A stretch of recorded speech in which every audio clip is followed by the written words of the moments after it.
Sebelum cawi papacu, dilapai Josile dan Binawan, Pasile Palaca yang akan ditampilkan oleh perguruan silat Cancang Ayah Daputui Nagari Padang Lawe.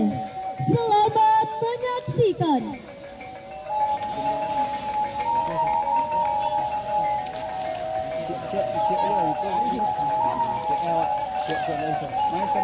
Sile adalah salah satu seni bela diri khas etnis Minangkabau yang berasal dari Sumatera Barat.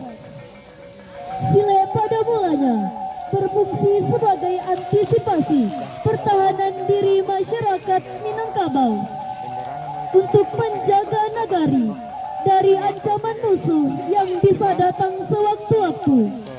Benderanya? Pada perkembangannya, sile tidak hanya berfungsi sebagai sarana bela diri, namun juga dapat sebagai sarana hiburan, seperti ditampilkan pada acara pembukaan oleh Pacu Jawi di Nagari Padang Lawe.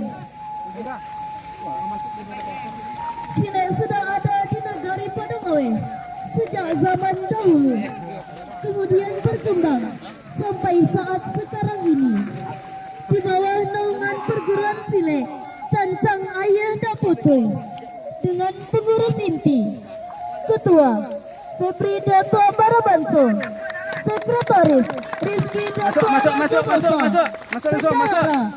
Kami Dato Raja Makuto, Guru Tuo Wan Icong, pelatih seni dan DSB Jo Henry, pelatih laga dan nasional Wesrianto. Sebelum Jawi Papacu, dilapai Josile Nandinamuan, Pasile Balaca yang ditampilkan dari perguruan silat Cancang Ayah Daputui Nagari Padang Lawe. Pada mulanya, Pacu Jawi merupakan upaya bagi para petani untuk menemukan cara membajak sawah yang baik dan benar. Karena belum ada alat atau mesin bajak seperti saat sekarang ini. Pada perkembangannya, Pacu Jawi ditampilkan sebagai sarana hiburan dan tradisi Minangkabau yang sedang kami hitung. Bapak kami hitung 1 sampai 3.